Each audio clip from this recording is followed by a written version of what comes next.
Bismillahirrahmanirrahim. Assalamualaikum warahmatullahi wabarakatuh. Ustazah akan menjelaskan tentang kisi-kisi PAS supaya nanti kalian bisa mengerjakan PAS dengan maksimal dan mendapat hasil yang maksimal juga.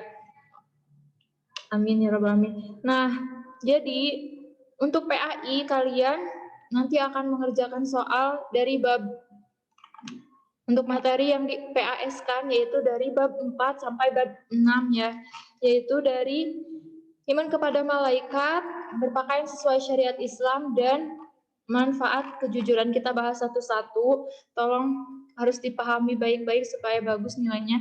Nah, yang pertama kalian nanti diminta menganalisis makna beriman kepada malaikat. Ada di PPT ya, jadi di situ di PPT atau di modul ada pengertian, ada makna. Beda ya antara pengertian dan makna. Jadi kalian harus benar-benar ingat di situ. Nah, ini level 4 tuh. Jadi mungkin nanti ada yang membuat terkecoh. Silakan dihafalkan, ada di PPT di modul. Kemudian yang kedua adalah menjelaskan sifat-sifat malaikat, manusia dan jin.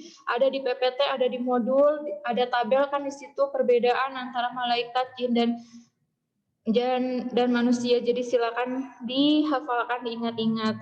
Kemudian yang ketiga adalah mengidentifikasi salah satu dalil tentang malaikat. Jadi untuk iman kepada malaikat ada satu dalil ya, soal satu dalil yaitu tentang sifat malaikat. Insya Allah gampang. Ini pernah kalian isi waktu di latihan soal juga. Mudah-mudahan masih ingat. Kemudian yang keempat adalah menyebutkan nama-nama malaikat beserta tugas-tugasnya. Ini pelajaran TK, SD, jadi kalian juga pasti sudah tahu dan harus ingat ya, jangan ada yang salah lagi menjawabnya. Gampang ya ini, nama-nama dan tugas-tugas malaikat. Terus yang kelima adalah menunjukkan contoh perilaku yang mencerminkan beriman kepada malaikat berdasarkan tugas-tugasnya. Nah, contohnya kan misalnya kita tahu bahwa malaikat Jibril itu adalah tugasnya apa? Memberi wahyu. Nah, perilaku apa nih yang mencerminkan bahwa kita itu beriman kepada malaikat Jibril? Nah, di situ misalnya yaitu kita memperbanyak membaca Al-Qur'an. Wah, dikasih tahu nih. Contohnya seperti itu ya. Kemudian yang keenamnya adalah menganalisis contoh perilaku yang mencerminkan beriman kepada malaikat-malaikat. Nah, kalau yang tadi kan yang nomor 5 itu adalah menunjukkan contoh, mencontohkan berdasarkan tugas-tugasnya. Nah, kalau yang nomor 6 ini lebih umum ya, lebih umum. Perilaku yang mencerminkan beriman kepada malaikat secara umum gitu ya. Nah, ini levelnya level 4 lebih tinggi, jadi kalian harus bisa menganalisis, menalar gitu ya, harus teliti, jangan terkecoh. Kemudian nomor 7 dan 8 ini menunjukkan contoh perilaku memaknai beriman kepada malaikat-malaikat Allah. Ada ya di PPT, ada di modul. Memaknai itu memaknai, menghayati, ada di modul. Kalau tidak ada berarti kalian harus menganalisis sendiri nanti. Kemudian nomor 9, menganalisis nilai-nilai yang terkandung dalam makna beriman kepada malaikat Allah. Kepada malaikat Allah. Ada di PPT ya. Nilai-nilai keimanan yang terkandung dalam iman kepada malaikat ada di PPT, ada di modul, harus diingat-ingat baik-baik, jangan terkecoh nanti. Terus menjelaskan hikmah beriman kepada malaikat Allah ini, insya Allah ya gampang lah ya. Ada di PPT, bisa juga nanti kalian mengarang sendiri atau menganalisis sendiri.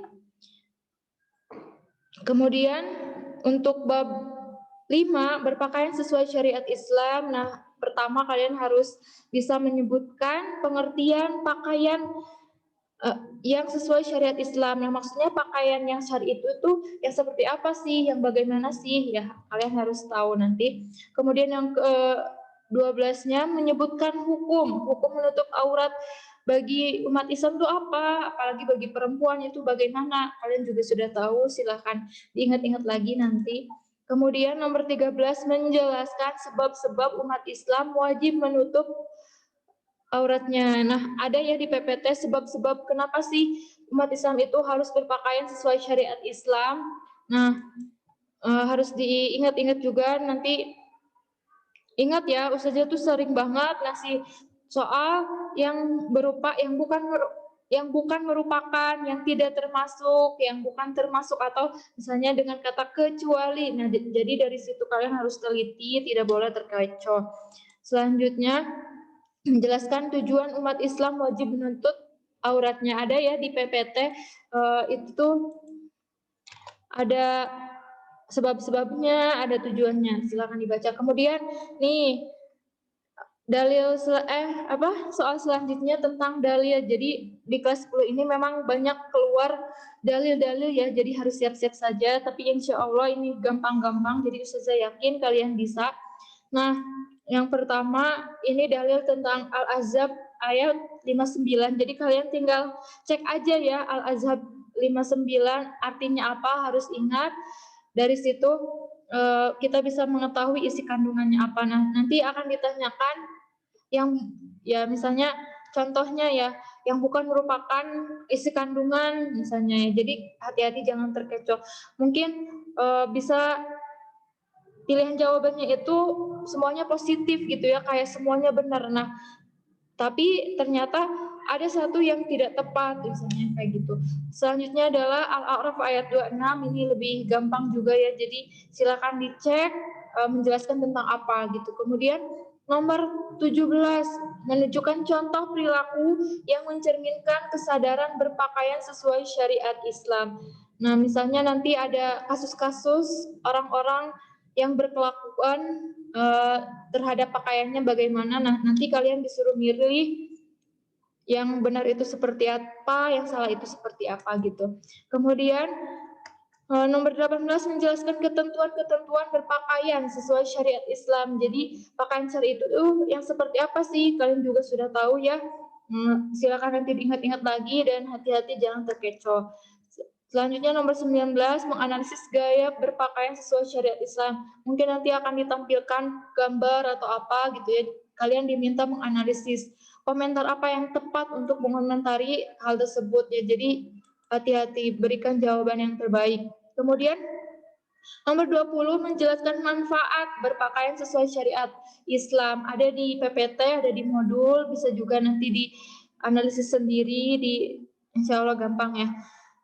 Nah, itu bab 5. Sekarang bab terakhir, bab 6, manfaat kejujuran. Nah, pertama kalian harus tahu, harus mengingat-ingat pengertian jujur. Silakan ingat-ingat ya secara bahasa apa, secara istilah apa, dan hati-hati jangan terkecoh.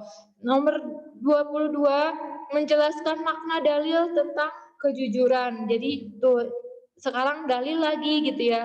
Silahkan ada kan di PPT di modul ada dalil-dalil, silakan dibaca-baca. Kalau misalnya hafal, alhamdulillah. Nah, kayak gitu. Kemudian yang 23 menyebutkan aspek-aspek kejujuran ya, ada kan menurut Imam Al-Ghazali, jadi kalian harus betul-betul hafal dan juga harus tahu ya contoh-contohnya apa, misalnya aspek kejujuran dalam niat contohnya itu seperti apa, dalam kemauan contohnya seperti apa, kalian harus tahu. Selanjutnya, nah nomor 24, 25 ini tentang dalil-dalil lagi, siap-siap. Ada kan banyak dalil di situ, silakan dibaca-baca, dihafal kalau bisa. Menyebutkan arti gitu ya. Kemudian nomor 26 menganalisis contoh perilaku jujur berdasarkan aspek-aspek kejujuran. Nah, tadi kata Ustazah ya, kalian harus tahu contoh-contoh perilaku berdasarkan aspek-aspek kejujuran. Misalnya contoh apa jujur dalam ucapan seperti apa, dalam perbuatan seperti apa gitu ya. Jadi nanti kalian diminta menganalisis itu. Selanjutnya menunjukkan contoh perilaku jujur berdasarkan aspek-aspek kejujuran. Masih hampir-hampir mirip ya tipe-tipe soalnya seperti itu. Kemudian nomor 28 menganalisis contoh penerapan yang mencerminkan berperilaku jujur. Nah, kalau ini lebih umum ya, contoh prakteknya nih dalam kehidupan sehari-hari atau penerapannya dalam kehidupan sehari-hari itu seperti apa gitu. Kalian harus bisa menganalisis nanti yang baik itu seperti apa, yang buruk seperti apa. Kemudian nomor 29 menjelaskan keterkaitan antara kejujuran dan keimanan. Ingat ya, ada apa sih kaitannya antara kejujuran dan keimanan? Apa itu gitu ya? Silakan diingat-ingat. Kemudian yang terakhir adalah menyebutkan hikmah perilaku jujur. Nah, yang di sini harus diingat-ingatnya hikmah hikmah jujur untuk diri sendiri apa, untuk orang lain apa, dan untuk bangsa dan negara itu apa ya. Sekian, mudah-mudahan bermanfaat dan bisa membuat kalian bisa lebih bisa menjawab dengan maksimal nanti ya supaya hasilnya maksimal. Dan ingat pesan ustazah, jangan disepelekan, jangan mentang-mentang bisa gampang PAI mah gitu dah. Dari ini mah kehidupan sehari-hari, aku kan agama Islam juga jadi bisalah, gak usah belajar. Gak boleh seperti itu ya, harus belajar. Udah sekian, wassalamualaikum warahmatullahi wabarakatuh.